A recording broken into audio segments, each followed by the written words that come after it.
nếu là hoa hãy là hoa hướng dương, nếu là chim hãy là chim bồ câu trắng, nếu là đá hãy là đá kim cương, nếu là người hãy là người cộng sản. Cái quý nhất của con người là cuộc sống và danh dự sống,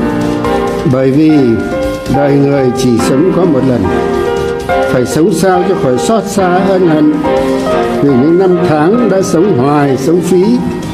để khỏi hổ thẹn vì những việc làm ti tiện đớn hèn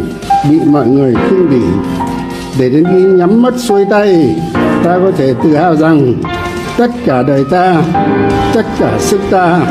đã hiến dâng cho sự nghiệp cao đẹp nhất trên đời, sự nghiệp đấu tranh giải phóng dân tộc, giải phóng con người,